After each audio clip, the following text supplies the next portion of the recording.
This podcast contains themes and language that may not be suitable for all audiences. Listener discretion is advised. Cripsilog. Cripsilog. Cripsilog.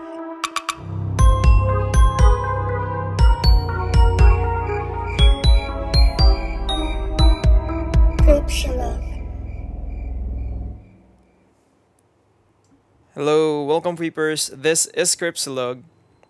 Patayin sa podcast, si Barbara. We are your hosts. I'm Gideon. This is Glenn. Good morning. Happy Monday! Here in Cripsilog, we talk about creepy stories, murder, true crime, conspiracy theories, and what else, Glenn? Movies, documentaries, mystery stories, and real-life experiences. Yes, good morning. Ano ba ang kakainin natin today? So, ang kakainin natin today ay ang kaso ni Sararat Rangsiwataporn o mas kilala sa tawag na M. Cyanide. So, mula 2015 hanggang 2013, she killed at least 14 people by mixing cyanide sa kanilang pagkain. And marami sa mga biktima niya, yung mga pinagkakautangan niya. So, ganito yung ginagawa niya, uutangan niya and then tsaka kanya papatayin. Ay, So, isa grabe. itong historic case sa Thailand sa dami ng kanyang mga napatay. So, today, pag-uusapan natin ang buong storya ni M. Cyanide, Thailand's first female serial killer. Sana hindi ako nabubulol, di ba? May R na naman, serial killer. Ayan. Shucks, uutangan, tas papatayin. Oo, nako. Take Hmm. notes. So, bago natin kainin yung storya ni M. Cyanide, quick catch-up muna, Glenn. Kamusta? What's up? Sakto lang, saktong busy sa work. Sobrang daming ginagawa, kaya wala rin masyadong time sa mga anik-anik. Ikaw ba? Musta? Okay lang din. Yeah, may work din. Alam mo na naman, ay month end na naman. So, good luck. Napanood mo na ba yung Talk to Me? Hindi ko pa tapos. Okay. Wow. Pinutol. Okay. Alam na. Diyos ko, may parang ano pa ba? May napanood ka pa ba bang iba? Wala Hindi na. ko napanood. Ay yung kay Jennifer Lawrence, ngayon ko lang napanood. Yung No yung Hard comedy niya, No Hard Feelings. Feelings. Ayun. Kasi ikaw ba? Oo nga eh. Naku, alam mo, inaalala ko kung ano yung napanood ko. Wala. Yun nga din, Talk to Me, gusto kong panoorin. Pero, ayan. In fair, nakakatakot nga siya. Yung simula lang napanood ko medyo kinabahan nga ako ng very light. Especially yung, nasa trailer naman to nung yung bida, yung siya na, sinaniba na siya. So, yun. Ang galing. Ang galing. Ang galing. So, ayan, available na siya sa mga suking tindahan. So, By the way, speaking of horror movies, i-invite lang natin yung mga creepers na gustong sumabay sa atin manunod. Kami ng Saw. This coming September 30, that's on Saturday. Tama ba? Ay, this Saturday na ba yun? Oo. 5, 6, 7. Tama, 30. Sa Trinoma at around 11 a.m. So yun, kung wala kayong kasama manood, sumama na lang kayo sa amin. Sabay-sabay tayo.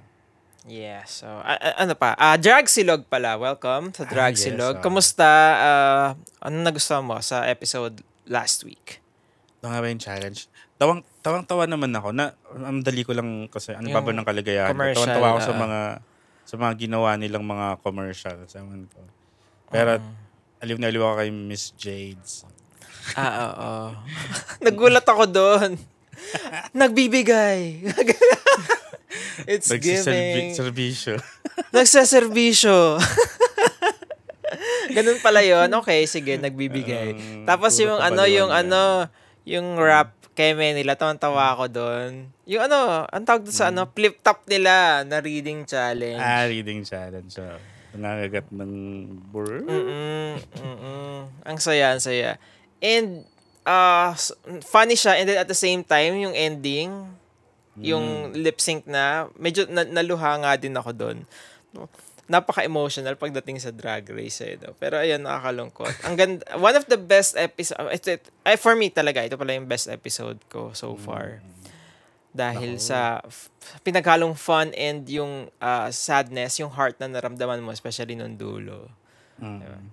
Yun nga lang, mukhang dalawa yata matatanggal next week kasi pa-extend na walang Kasi umuwi. parang 2 episodes na silang walang chinuchugi. So, di ba, so, kailangan Final Four ba lagi sa finale? Ganun ba lagi naman. ang nangyayari? Hindi naman. Okay, hindi naman. Minsan Minsan 3 mas lang. konti. Okay. Sige. So, we're not sure dito. Baka kung anong gawin nilang kakaiba. Minsan 5, top 5. Yun. Okay. So, hindi pa rin pala natin sure. So, ayun. so- Any from the... kasi nga, silang dalawa yung gusto ko, tulad ng sinabi ni Bernie sa finale. Dito sa last part ng episode. Silang dalawa yung gusto kong maglaban sa finals. So, Tama. Correct. Yeah, sila din yung nakikita ko mga frontrunners nga kasi ang dami lang napapanood ng challenges. Oo. And magaling nga din talaga silang mga performers din talaga. No? So, let's see. Correct. Okay. Anything else to add sa Drag Silog? Wala naman. Excited na ako for the next episodes at sa finale. Sana hindi ma-spoil Wala na sana magpo-post ng spoilers nga. like last year. Oo. Like on the day of the airing ba to? Diba? Diyos ko, Naalala mo, tawa ako na-spoil doon. ka. Oo, yun nga, di ba? 7 p.m. ang airing ng episode. And sabay nun, in-announce din yung winners ng mga news outlets na, kaka-air pa lang. Sinabi niyo na yung nanalo. Hayop. Sana hindi na mangyari ngayon. Nag-fast forward sa dulo ng Ganun ba yun? Akala ko alam na nila and then may embargo, di ba? Na parang you are only allowed to release information. Baka yung official media partners pero hindi naman lahat ng Oo. Like sila alam nila. Pero Okay. yung ibang mga Tingin mo iba, nag-spoil. nag-fast forward. Okay. Tapos may natakita ako. Kasi napansin daw nung iba na sa mga past drag race na hindi na genuine yung reaction. Kasi nga, sinushoot na nila every possible outcome kung sino yung mananalo. Diba? Katulad din siguro nung last season, di ba ganon? Sinut nila pareho na mananalo si PPN and Marina. And meron, mas parang, sabi nila, mas okay daw kung live yung announcement. Live yung last performance ng dalawang final two. Para After mas everything okay is shot and Oo. sana nga ganun. Tama. Para wala din Wala ring mag-leak. makapag-spoil. Oo. Kasi parang yun yung napansin ko, no? Kasi meron din namang, alam mo, iniiwasan ko to sa TikTok, yung may mga spoilers, leaks ng throughout the episode na sino matatanggal, sinong, mga ganun. Which is, totoo naman so far, yung mga leak na yon, mga spoilers. So, sad. We'll see. Okay. Okay, thank you. And for Cripsilog ES naman, ito yung mga additional information or corrections tungkol sa mga previous episodes natin. Sabi ni Mela, ES na lang gids tungkol dun sa story ni Aling LV Vergara. May napanood ako na clip na hearing. Ito yung yung sa episode mo, yung mga abused household help. May napanood ako na clips ng hearing sa Senate na sinabi na nakataka si LV at humingi ng tulong sa barangay. Kaya lang, yung mga hiningan niya ng tulong doon, akala daw taong grasa siya kasi nga sobrang dumi na niya. Pinaliguan daw siya. Tapos, nung dumating yung amo niya na mag-asawa, binalik ng mga taga-barangay si Aling LV doon sa mag-asawa. Shit. Ang lakas maka Jeffrey Dahmer. Alam mo yung nakatakas ka na, binalik ka pa. Yeah. Ay, ayun. Another one from Anonymous, please hide my identity. Salamat po. Gusto ko lang maglabas ng saloobin. Okay naman. Ay, wait, iba pala to. May tanong to para sa atin. Oh. And, ito, sabi niya, okay naman kami, hindi nag-away, walang pagtatalo. Tapos biglang isang araw, pagkagising ko, ayaw niya na. May ganun pala talaga, no? Kahit gano'n pa kayo ka-sweet pa ngayon o kasaya bukas o sa mga susunod na araw, pero mawawala lahat yun. Pwedeng biglang magbago. Parang walang pinipiling oras sa pagsuko, no? Ba't ganun kaya, G-Boys? Yan, sabi ni Anonymous. Ano masasabi mo doon? Anong Yung paano biglang nawawala yung taong mahal mo, parang gano'n. Nagbabago na lang bigla. Oo. Hindi ko alam. Kasi may mga taong ganyan talaga yung ano nila, di ba? Modus nila. Ang modus. Parang pag sawa na sila, ayaw na nila. Siguro, from your perspective, biglaan. Pero sa kanila, Sa kanya, gradual. hindi gradual na siya. Yung parang, nagbibilang na lang siya ng oras, ganun. Parang, matagal na yung time na, parang, ayoko na pala. So, parang pinipilit na lang yung sarili, or tsumechempo lang siya, paano sasabihin, ganun. And, yeah, mahirap siya, pero you have to accept that fact. Diba? Di mo naman pwedeng pilit yung sarili mo. Sarili mo. True. O ayaw na niya, di ba? May higpit na yakap for you, di ba? Look at it ng magandang in a better perspective. Di single ka na ulit. Pwede ka na mag-enjoy. Lumandi. Another one from Adi. Yan. Sorry, pero yung naalala ko sa name na Anatoly, ito yung episode 250 natin, Anatoly Moskvin, the doll maker. Yeah, yung power lifter na nagpe-pretend na cleaner sa mga gym. Sabi niya, pag Anatoly. Sabi ni Adi. Ayun. Thank you, Adi. Thank you, Adi. Sabi naman ni Boss Maeve, to answer the question ng Cripsilog about sa funeral, ito yung sa story ni Boss Maeve, yung sasabay ka, yung isasama ka sa karo. The funeral happened sa Rizal. Walang naglalakad para masulit yung free shuttle service na pinrovide ng punerarya para sa mga nakikilibing.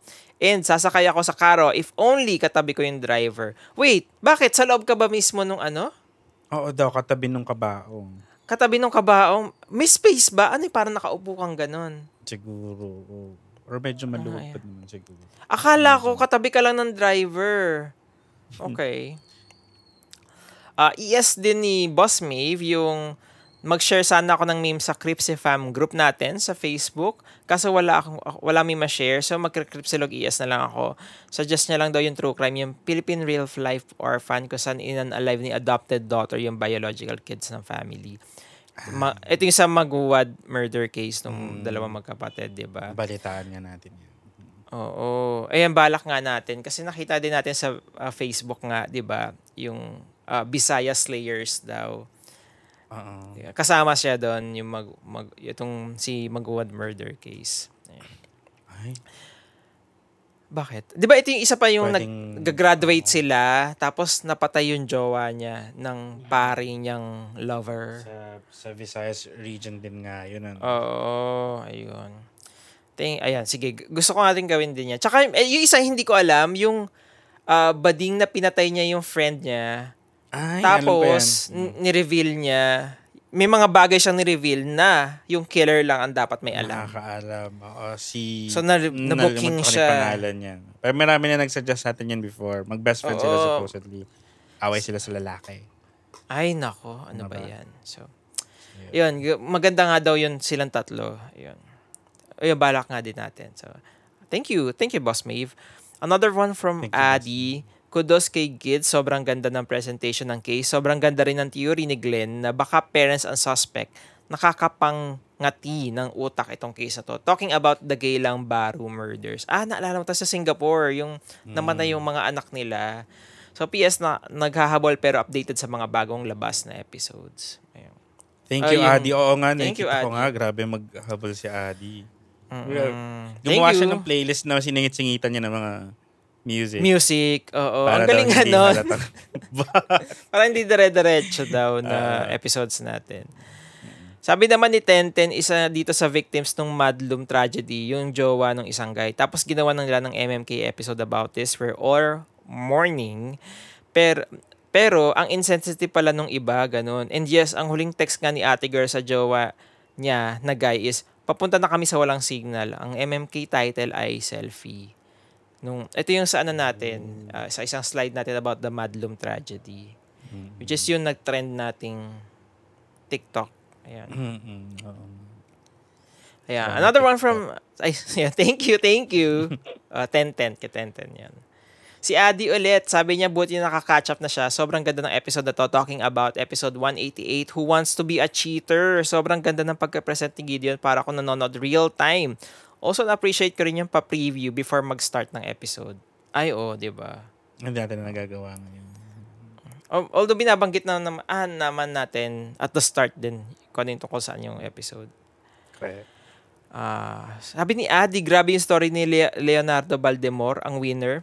Petty but proud ako sa'yo. Kami rin nung last batch ng CAT officers nung high school dati dahil sa BS and GS na yan. Also commend Leonardo kasi well written yung story. Ito yata yung sa di ba yung may kagalit sila sa CAT. Ayun. And sabi naman ni David, magkakaroon ng film adaptation yung Backroom and A24 ang gagawa. Di ba? May bagong horror movie tayong papanoorin. A24, of course. Oo. So, yung iba, sa na lang natin basahin sa ibang, sa next episode. So, handa ka na ba? Ready ka na ba? Start na po ba tayo? Naku, Kay M. kanina pa. Cyanide? Ayan. M. Cyanide. Nung sinabi mo sa akin na gagawa ka ng Thailand episode, tas M. Cyanide, sabi ko, real name niya kaya yun? Tapos nung sinabi mong yung pangalan pala talaga niya ay, ano yun? Sararat. Oo. Rataporn? Ganun? Rangsi Wotaporn. Ayan. So, there you go. Hindi niya pala to.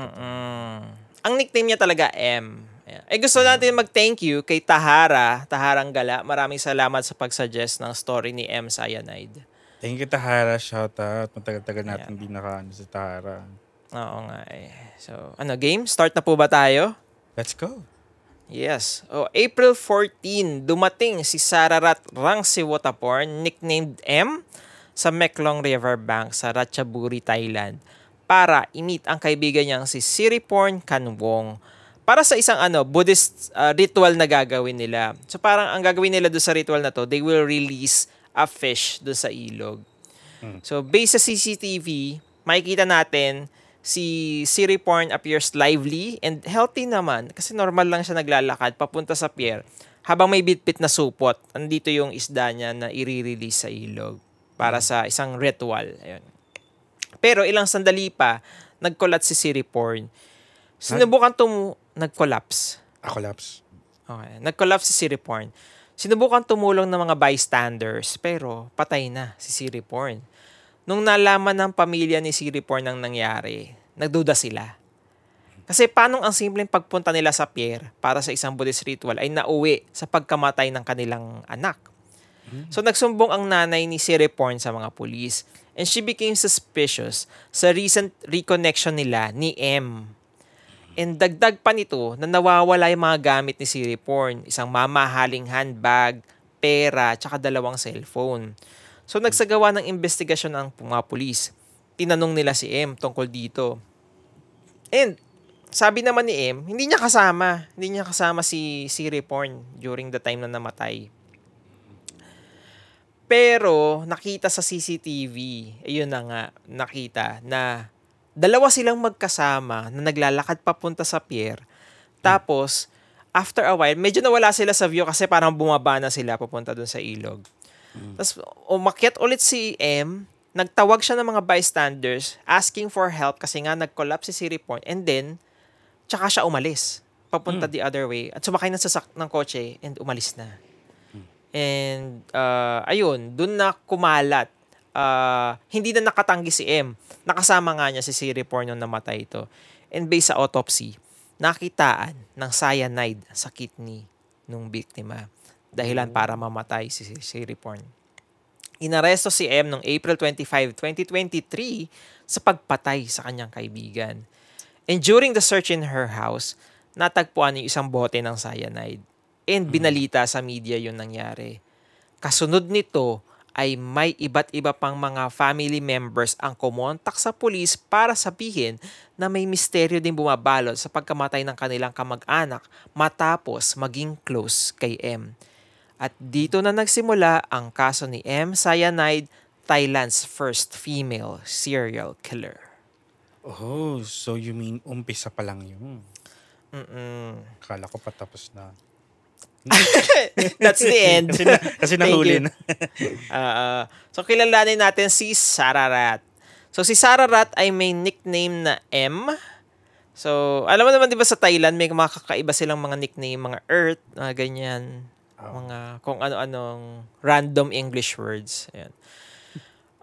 Nag-graduate siya sa Nakhon Pathom Rajabat University, west of Bangkok. And alam mo, inaalam ko yung birthday niya para masabi natin kung anong zodiac sign niya. Pero wala talaga. Hirap na ako maghanap ng birthday. Sayang. So siguro, based sa mga ginagawa niyan to, hulaan nyo na lang kung ano yung most likely parang ano to. Yan. Search anong mo zodiac sa FB. sign. Happy birthday, tapos yung name. Name. Ay, Sige. mga bumati sa kanina, friend. Oh, sige nga, i-search mo. Mga Gano'n. stock. Mga stalking pala. skills 101. Ayan. Joke lang. Wala masyadong information tungkol sa school life ni M. Sabi naman ng mga naging teacher niya, wala naman daw kakaiba kay M nung nag-aaral siya. Alam mo yung nagfe-fade lang siya sa background. And nako, ito yung mga ano mo, no. Alam mo, inimagine ko na parang paano pag tayo naman, yung nabalita, tapos i-interviewin yung mga sa kaklase school natin. Anong isasabihin nila? Ay, bait pa kaklase ko naman pala nun. Sasabihin ko pa, kaklasik ba namin yun? Parang hindi ko maalala. Ay, yan yung bida-bida. Sinalihan lahat ng contest. Oo. Ayan. Tahimik din lang siya. Pero may mga barkada naman. And ito, nag-major siya ng public relations and nagtapos siya ng pag-aaral noong 2009. So after graduating, nagtrabaho siya bilang representative ng 3 insurance companies mula 2012 hanggang 2022. Wow, tagal. Ayan. And based sa investigation ng mga pulis, wala namang insurance claim na nangyari sa 12 policies na nabenta niya. Kasi parang tinitingnan nila yung angle na baka pinapatay niya for the insurance For claim. pera. Oo. Pero wala naman daw. So, ayun. So, kasal si M sa isang pulis na nagngangalang si Police Lieutenant Colonel Witun Rangsiwataporn. So, dito yung last name. Meron silang 2 anak. Pero nauwi din naman sa hiwalayan last year, 2022. And tumira sila sa pabahay para sa mga pulis kasama ng iba pang mga pulis din, kasama ng mga pamilya nila doon sa Kanchanaburi Police. And describe si M ng mga kapitbahay niya as reserved. And ang bet lang kausapin ni ate, yung mga mayayaman ng mga pamilya ng mga pulis. For Yun lang yung- insurance. Bebentahan. Baka bibentahan. Pero yun, pag hindi ka mayaman, medyo dead ma siya sa'yo. Grabe naman si M. Pero pangatlo na yung police na may porn sa pangalan, no? Diba? Oo. Si Sararat, may porn sa apelido. Tapos si Siri porn. Oo. Tsaka yung police. Common yung siguro asawa may niya. porn sa name. Ayun. And maayos naman sila naghiwalay noong 2022. Sabi pa nga ng iba, alam mo yung hiwalay na sila pero magkasama pa rin sila sa bahay for some time. Ganun. Ay, bakit? Baka naman naghahanap pa kasi ng lilipatan si M. Kaya, sige, dito muna ako. Ayan. By the end of 2022, namataan si M na nagiging close kay Sutisak Pungkwan, isang 35-year-old na guy. And eventually, nag-hard launch na sila and now they are expecting a child. Dahil buntis si ate mo, M. Nung na-launch. Oo, 4 na buwan na siyang buntis noon. And sa kasamaang palad, namatay naman tong si Sutisak noong March 12, 2023, this year lang. Ayan. 2 years lang sila. Hindi, months Ay, lang. Kasi Months 2022 nag-iwalay. So parang ilang months lang din talaga. 3 to 4 months lang. Ganon. Ay, sorry, 4. Kasi 4 months na buntis, no? At least 4 months lang silang nagkemean. Yan. And during that time, sinasabing heart attack ang kinamatay ni Sutisak, yung bago niyang jowa. Yan. Pero dahil sa kaso ng cyanide poisoning, police believe na si Sutisak ay kanya ring naging biktima ng cyanide poisoning. Sarili niyang Oo, baby daddy. jowa, baby daddy, common law husband nga daw. Ayan. Kakatapos lang kasi nila mag-dinner nung nawala ng malay si Sutisak sa isang gas station. And mabilis naman siyang dinala sa ospital. he was discharged pero binawian din ng buhay the next day. Doon na siya nagka-heart attack. Nalaman ng mga pulis na nung namatay si Sotisak, tinawagan ni M, yung ex-husband niya, si Witun. Tama ba? Si Witun. Oo, tama. Ayan. Tinawagan ni M yung ex-husband niya na si Witun. And mula sa Bangkok, pumunta yung ex-husband niya sa Udon Thani, kung saan currently nakatira sila M.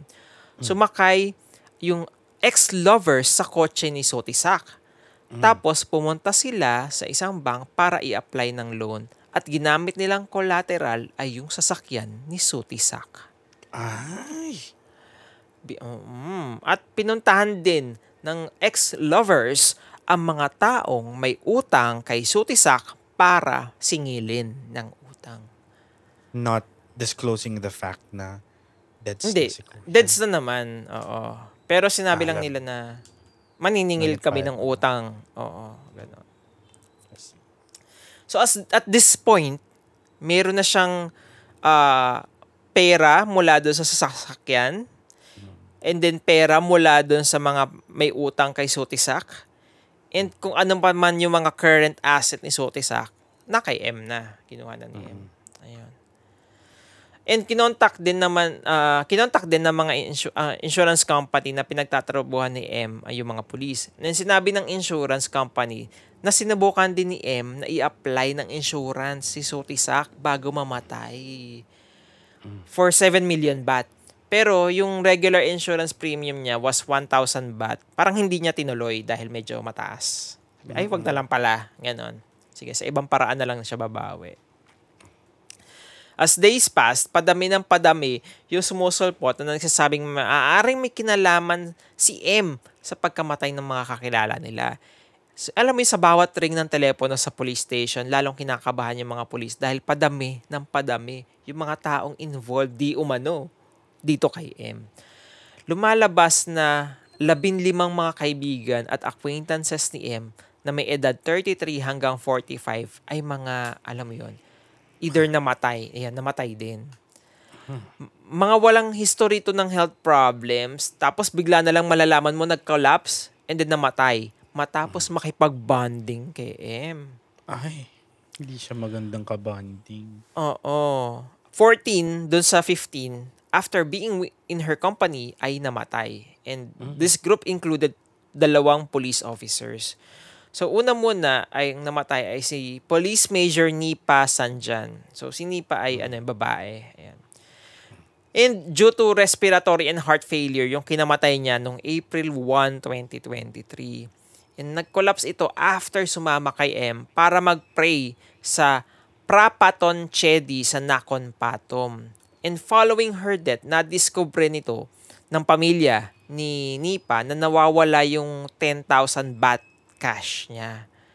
And ito pa, meron din nag-withdraw dun sa bank account ni Nipa worth 140,000 baht.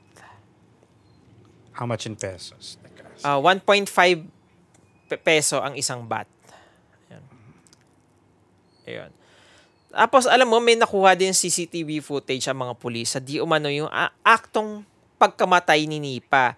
Alam mo yung nakaupo lang silang dalawa sa bench. Tapos unti-unti biglang alam mo yung bumabagsak si Nipa nagsimula yung ulo hanggang sa natumba na siya totally sa ground and she lay there motionless. Tapos si M, makikita mo may kausap siya sa phone. Tapos tumayo siya na nakita niyang bumagsak na yung kaibigan niya. After ilang seconds, umalis din siya ignoring her unconscious friend. Namatay yung friend mo sa tabi mo tapos alis ka lang. Sumibat lang siya. Oo. Wala man lang acting challenge kunyari. Oh no, my friend! Ganon. Wala. Ay, very may casual gagawin lang. pa pala ako. See ya. Ganun lang. Oo. Ako And, on yung videos niya, may pa-reenactment si Gaten kung paano. Ay, well. mag-collapse. At this point kasi, 12 na yung napapatay niya kasi nga April na to. April 2023. So at this point, 12 na yung napapatay niya. So parang may isip mo, baka kasi sanay na siya, 'di ba? Sa dami ng mga napatay niya sa ganitong paraan. Dead man na sa kanya, kaya ganun. Isa pang policewoman, ay magkano yung 140,000? 2 221,180 pesos. Laki din. Ang laki, oo. Naku, na-delay yung, ang tawag dito, monitor ko. Dali lang. Sige ko. In-on-off ko. Mm. Okay. So, ang isa pang police woman that fell victim to M ay si Police Captain Kanda Toray. So, pinautang niya si M ng pera. Ayan, di ba? And after a few days, natagpo ang patay itong si Kanda sa loob ng kanyang sasakyan without any sign of injury noong August 10 naman, last year naman, 2022. Nawawala naman din ang kanyang smartwatch, iPad, smartphone, tsaka dashcam ng sasakyan niya. Ang sinasabing unang biktima ni M ay mula pa noong 2015. Ang biktima ay si Montatip Kauin. Ito babae din to, si Montatip. Kilala siya bilang si Sai. Ayun yung nickname niya, Sai. Childhood friends si M tapos si Sai. Hindi naman rich kid si Sai. Alam mo yun kasi nga pareho lang naman sila na pinanggalingan. Pero pag may extra pera si Sai, pinapahiram niya kay M. Kasi kaibigan naman niya. Especially pag alam niyang emergency for M ng pera. Tapos itong si Sai, nakapangasawa ng AFAM. Ayun lang. Ay, paano ba tawag dito? AFAT? Kasi Thailand. Ganon. Fly So, high. Thai? Oo. And, ayun, sa napangasawa nga niya AFAM, dinala din ng AFAM si Sai sa ibang bansa kung saan man galing yung AFAM para doon na sila manirahan. Tapos, noong 2015, umuwi si Sai ng Thailand. Bumalik siya doon. So, si M, yung sumundo sa friend niya mula doon sa airport. And shortly after, Sai succumbed to acute heart failure. Sabi ng nanay ni Sai, after mamatay nga din ito ni Sai, mabilis na nag-intervene si M. Parang si M yung nagpresenta na, sige, ako na lang po mag-handle ng financial matters ni Sai. Kasi ito yung hiling ng asawa niyang AFAM, sabi ni M doon sa nanay. Totoo ba? Ako na po mag-aasikaso kasi ito po yung bilin ng AFAM. Ay, helpful naman. So, kinagulat ng pamilya yung biglaang pagkamatay ni Sai. Pero tinanggap na lang din nila ito as Sai's faith. Na, wala silang inisip na anything na suspicious. Pero nung nabalitaan nila, dahil nga doon sa news, na sangkot si M sa pagkamatay ni Siriporn doon sa ilog, di ba, sa Buddhist ritual, they contacted the police kasi they suspect na biktima rin si Sai sa pagpatay ni M. Under similar circumstances. Oo, na cyanide poisoning din. Oo. Nagtaka din sila kasi after makolek ni M yung mga assets ni Sai, hindi na ulit nila nakausap si M considering childhood friends. Alam mo yung dead man na agad, binlock na lang and then umalis na, ganon. Ang bilis mawala ni ate after makulimbat yung mga ari-arian. And as of press time, walang naging pagpatay si M after Sai. Kasi di ba 2015 nangyari itong kay Sai. And then for a very long time, walang nangyari. Naulit lang to nung 2020. And from 2020 to 2023, dun na sunod-sunod na maraming namatay. And na kaibigan at acquaintances ni M. So, medyo nagpahinga siya for a very long time. You would think na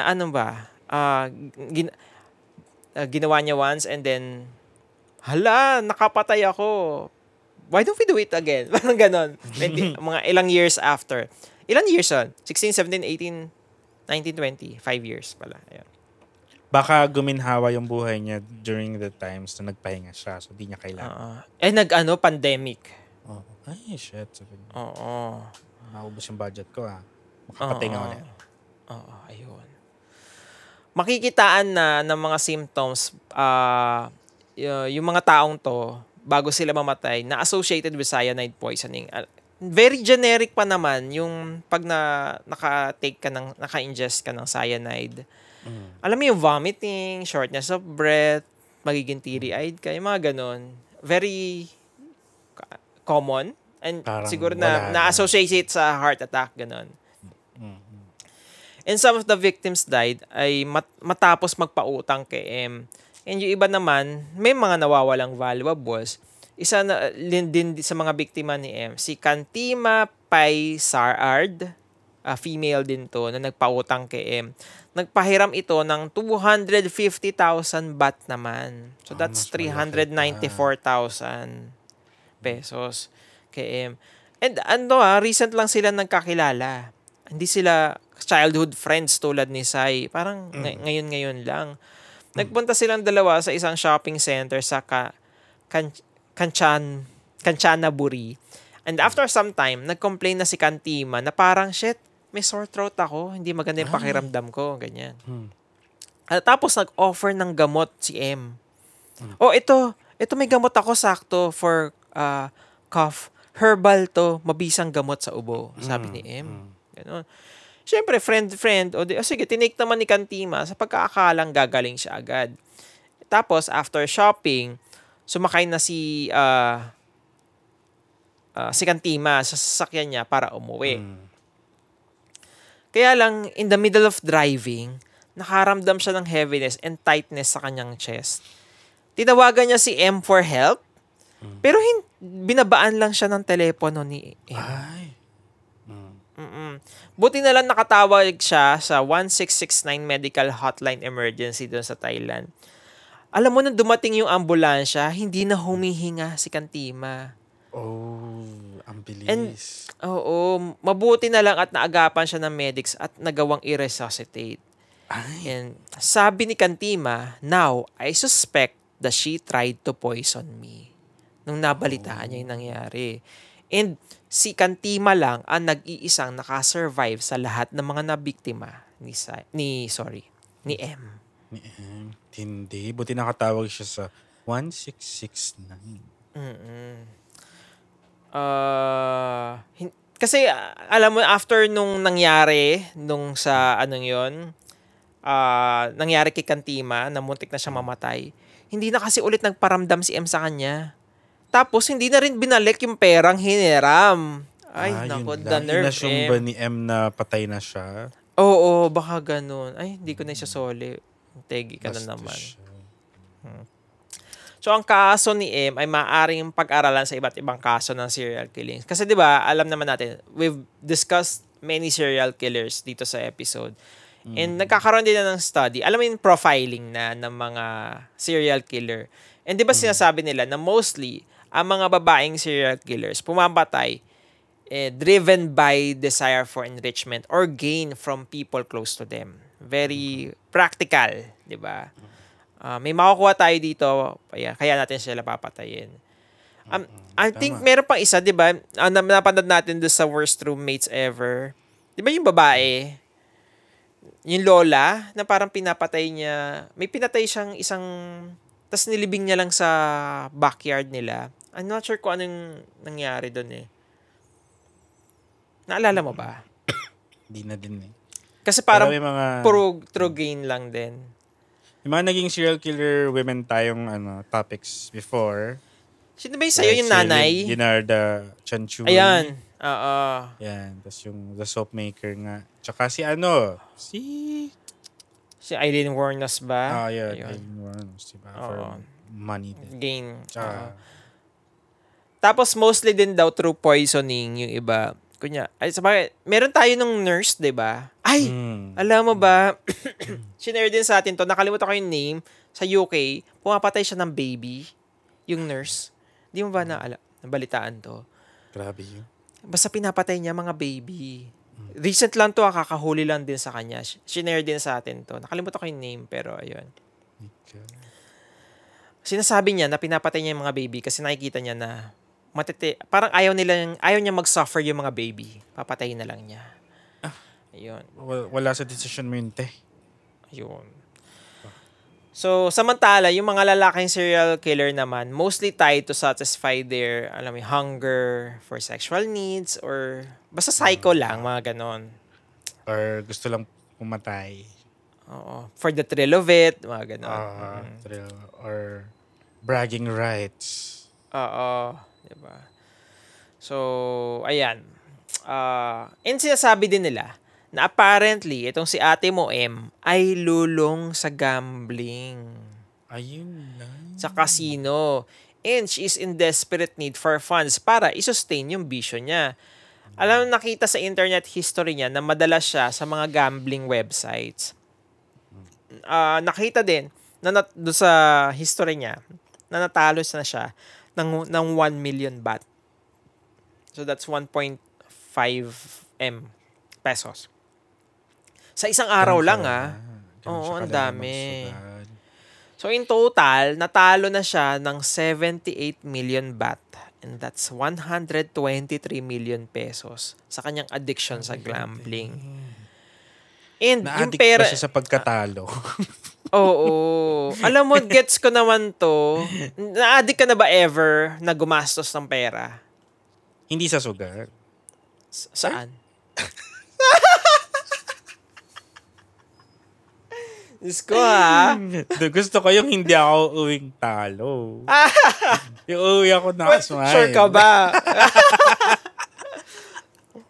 Worth it naman ba yung ginastos Worth it mo? naman. Yeah. Bawat tibla ng katawan ko ay sumaya. Okay. Charot lang. Bakit mo natanong? Hindi kasi may nilalaro din akong game. Gacha game kasi siya. Yung gacha, yung parang random yung lalabas na character. Medyo, I feel like siguro for a while nga na parang, napagastos ako ng medyo labas sa budget ko dapat sa isang game. Nalulungkot. Pero nananalo ka naman. Oo naman. Kaya lang yun nga, gagastos ka ng medyo malaki-laki to get the characters that you want. A game kasi. Game, oo. Hindi Kasi siya talaga random. So parang, hindi ko nakuha. O, bili ulit ako. Ganon. Hindi ba naisip na nilolokan ng computer program? Hindi naman. Medyo. Kasi considering bibili ka ng non-existent item, di ba? Sure ka ba nag-exist siya sa ano? Wala lang siya. Ganyan niya. Pero eventually, nabili mo yung gusto mo. Oo, nabili ko naman. So meron yun nga lang, minsan aabot ka ng medyo malaki-laking amount. Magkano yung nagastos mo? Ayoko nang sabihin. Dali na. Bawal na. Ayoko. Wala makakaalam, di naman nakikinig mama mo. Ay, kahit na. 6 digits. OA. Ay! 5 digits pero umabot ng 90. So, yun lahat ng perang Talaga sabi. natalo ni M, nakuha niya mula doon sa mga biktima niya. So, yung ibang pera naman na binabayad niya, nakukuha niya, binabayad niya din sa utang niya sa ibang tao. So, parang uutang siya para pambayad sa ibang tao. Yung mga hindi niya mapatay, babayaran niya. Ang sinasabi nila is that if ever sisingilin mo na siya, papatayin ka na niya. Parang ganon. Yung isang tinitingnang angle. Yung mga nagpapautang dyan, lesson learned na yun sa inyo. Huwag kayo Sila patuloy yun. Para sinasabi ni M, Diyos ka, sakit na ng ulo ko to. Tanong na, singil na ng singil. Ito, painumin ko nga ng tsa. Alam mo, iniimbestigahan din yung ibang mga taong involved kay M kung somehow may kinalaman sa murder. Pero ang ugat nito ay ang paglaki ng reach ng online gambling sites din sa Thailand. And sinasabi nila na itong mga online gambling sites din naman ito ay funded by organized crime sa Thailand. So parang, alam mo, ito yung parang isa sa mga nauungkat nila dun sa kasong to. Ayan. Some are asking, ay, ano ba yan? Sorry, na-delay na naman. Ganon. Napapadalas yung pag-delay. Pero, ayan. Some are asking, paano na-convince ni M na magpahiram ang kanyang mga biktima ng malaking halaga? Knowing na yung iba, alam mo yung kakakilala pa lang naman. Yung iba magpapahiram ka ba sa isang mutual mo lang sa social media? Diba? Yung friend mo nga lang din agad diba? Medyo ayaw mo. Childhood friend ko nga, hirap na hirap mutang sa akin. Diba? Yung iba kasi may tiwala. Ay, hindi din. Yung iba kasi may tiwala at sila kay M. Merong iba kasi nga takot. Kasi 'di ba, asawa nga siya ng police before. So baka yun. Medyo mataas, high ranking pa.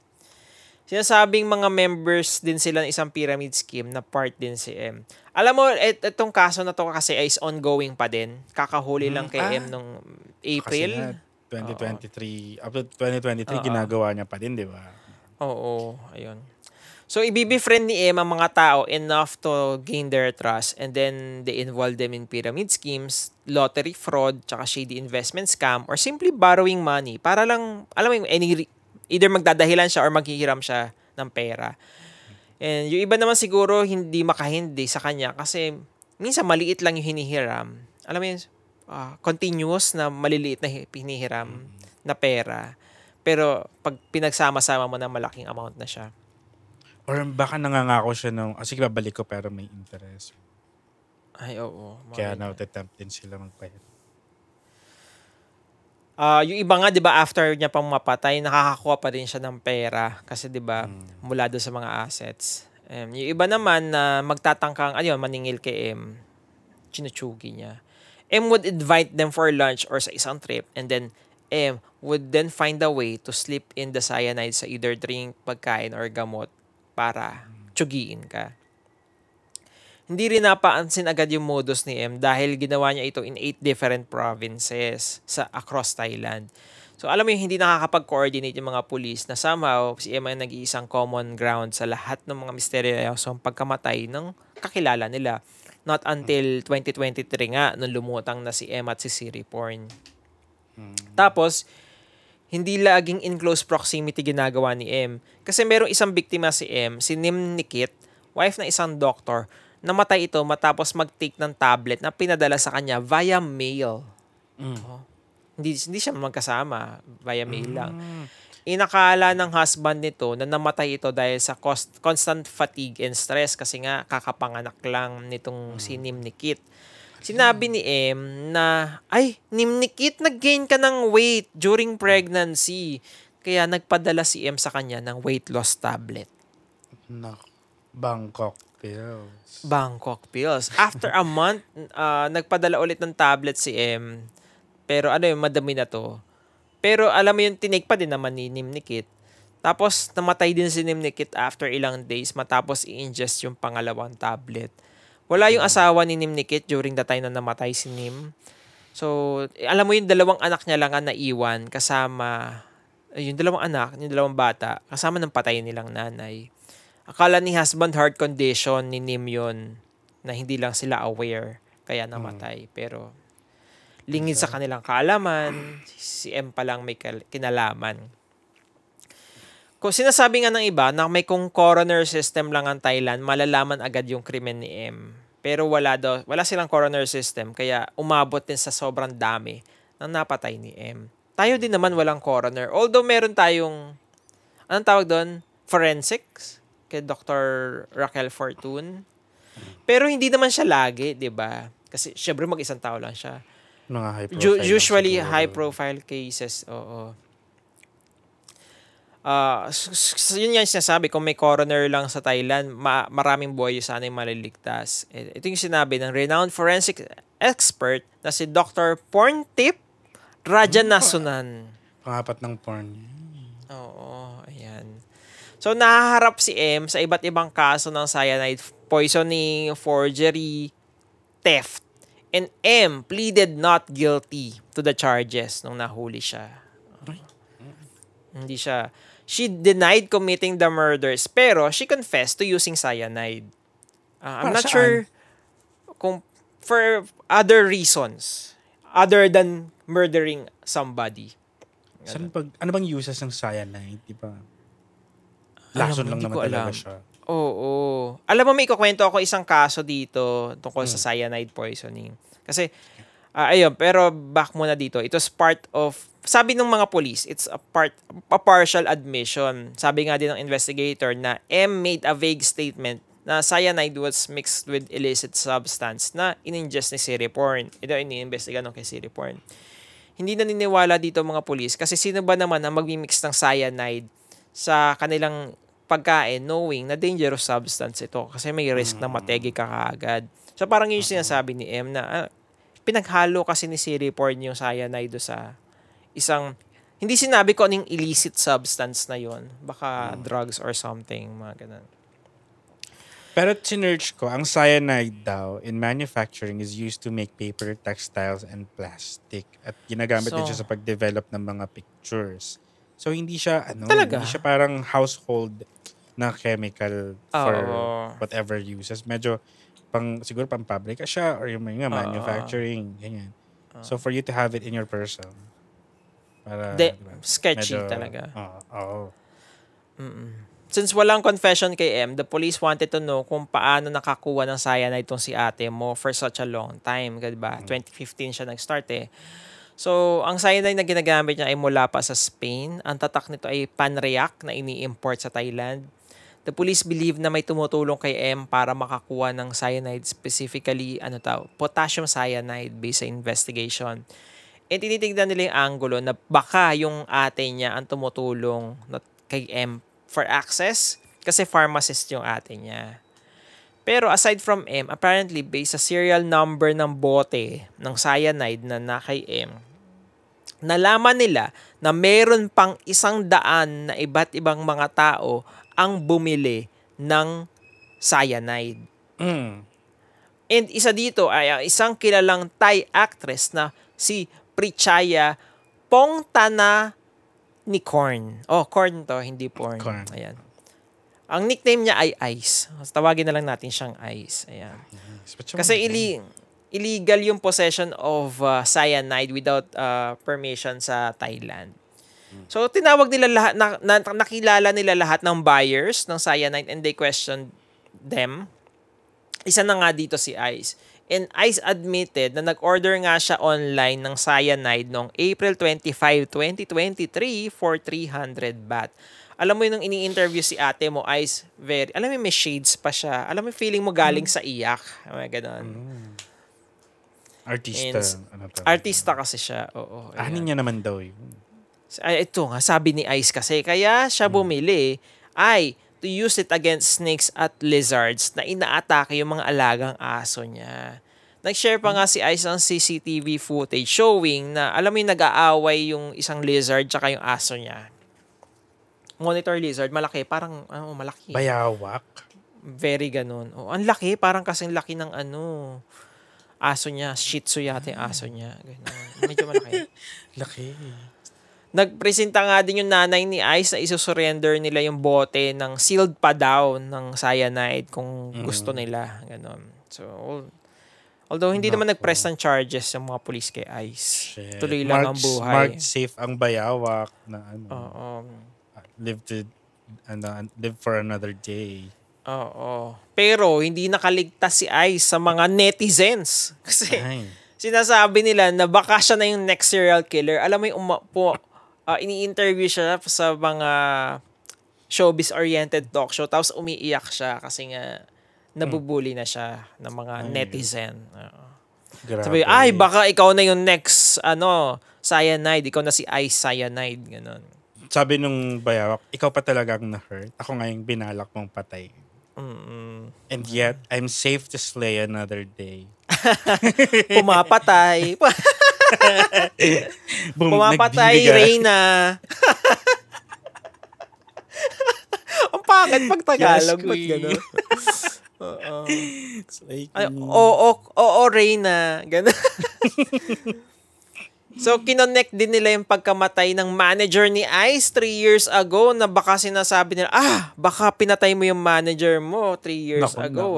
Kaya umiiyak-iyak si Ice. Oo. Grabe kay Ice.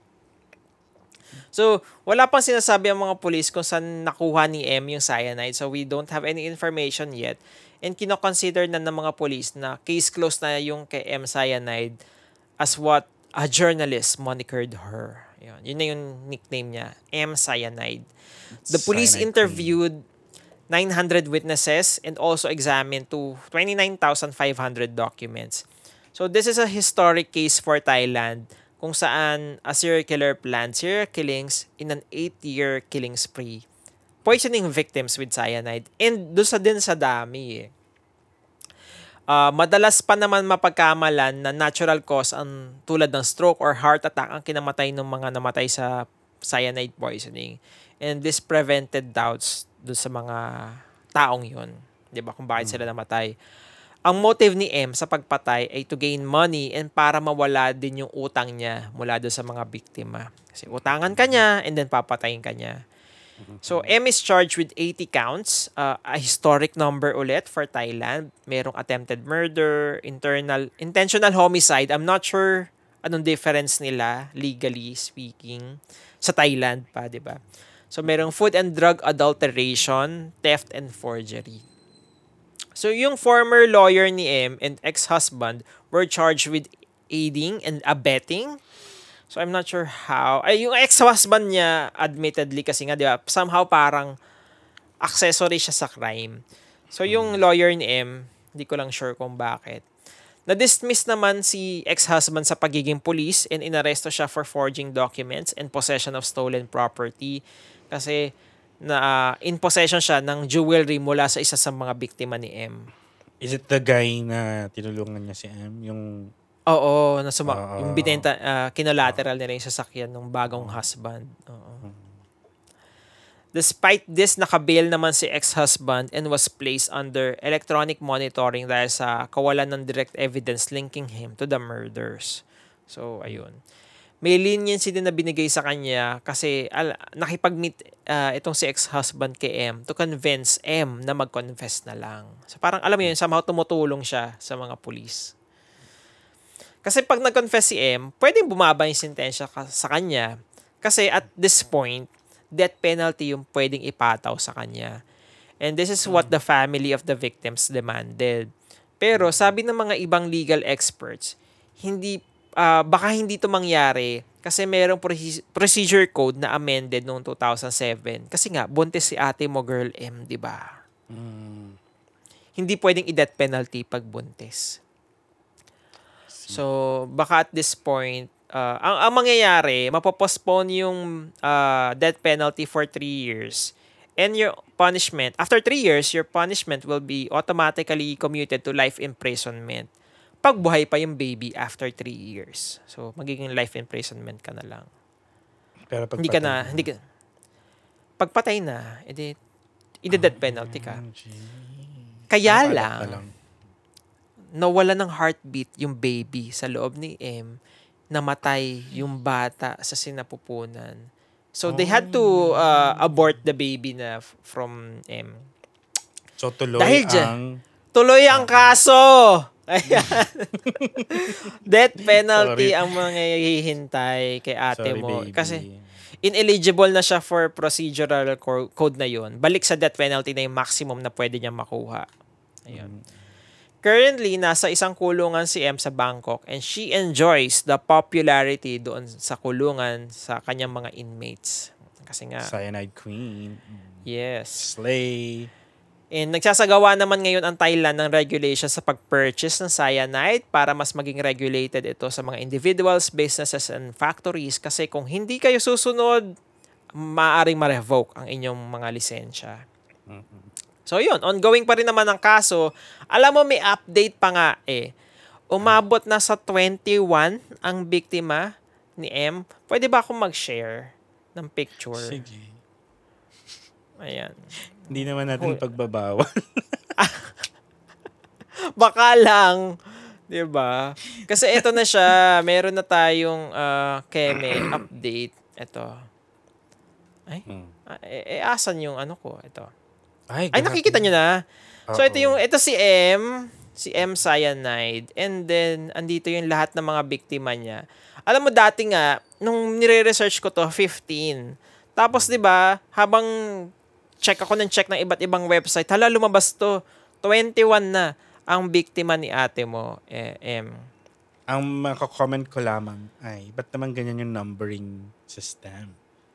Medyo magulo. 1, 2, 3, 4, 5. Pababigla yung 4, 5, 6, 7. Hindi kasi 8, year 9, 10, to. 11, 12, 13, 14. Parang ano to yung 2, 5, 5, 6, 2, 5, 5, 8. Buddhist year. Okay, gets. Kaya yung iba isang tao lang. Oo. Ayun.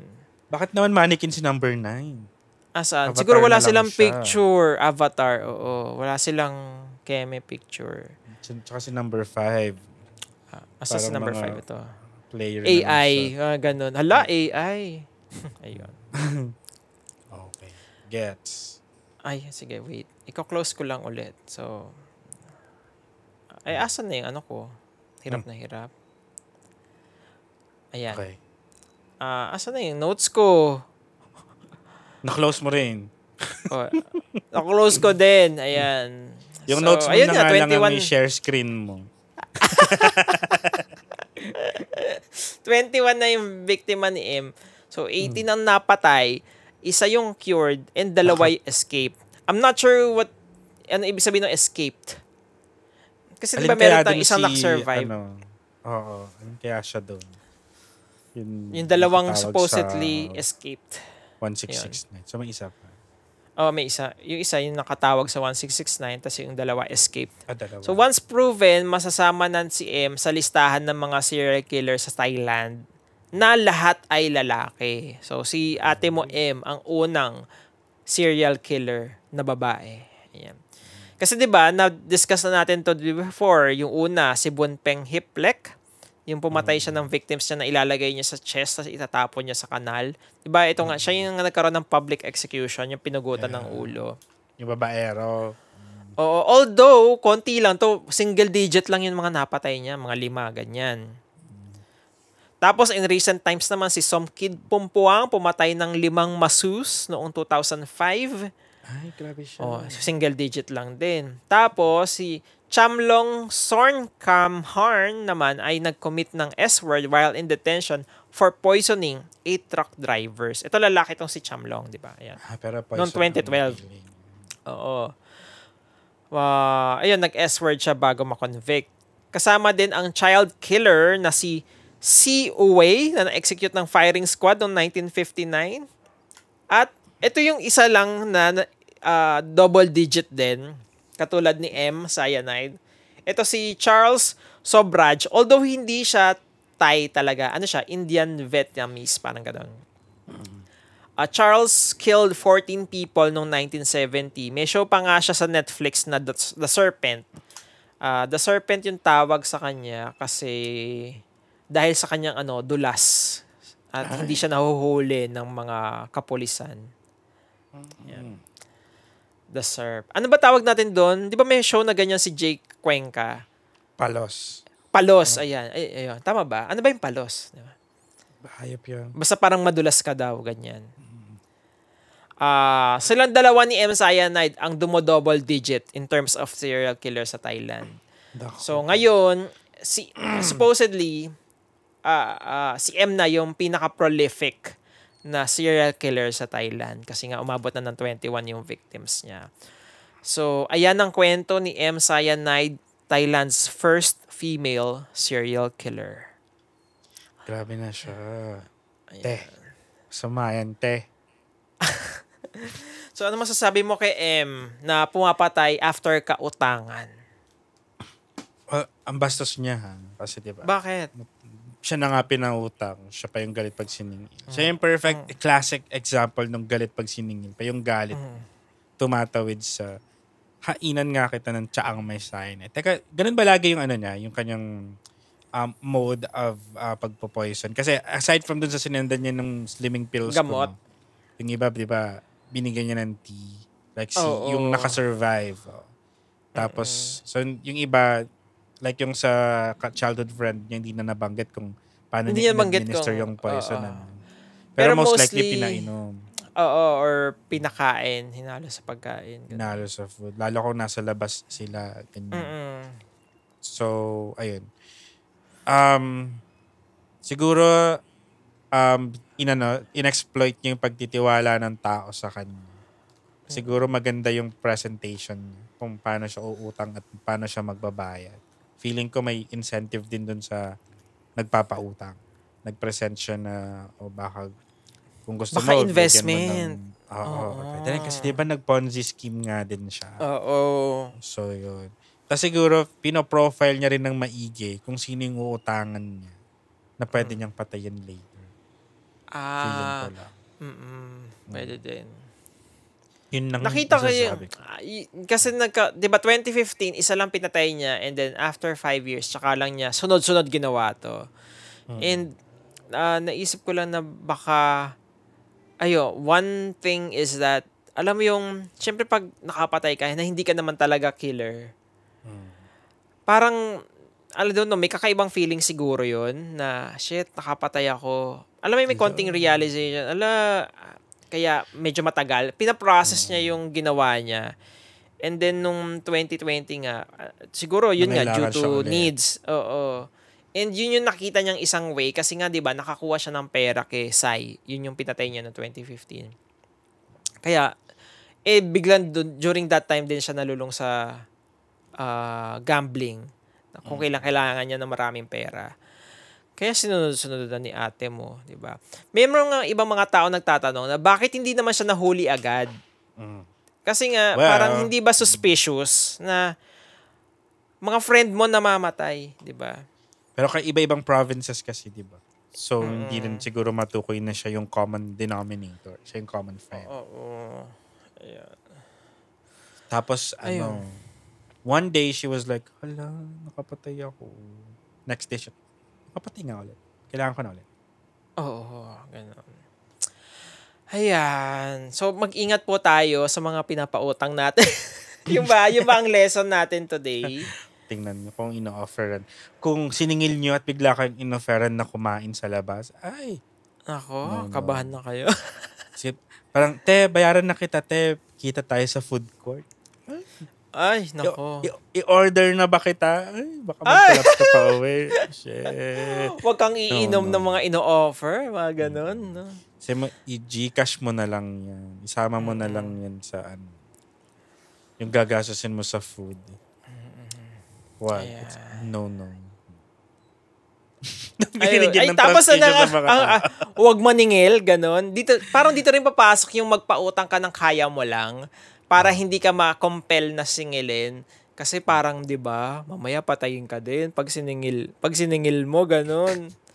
Tsugihin ka din. Or siguro depende sa laki din ng pinautang naman. In her defense, yung mga inutangan ko lang ng malaki pinatay ko, siguro naman di siya papatay for 1,000.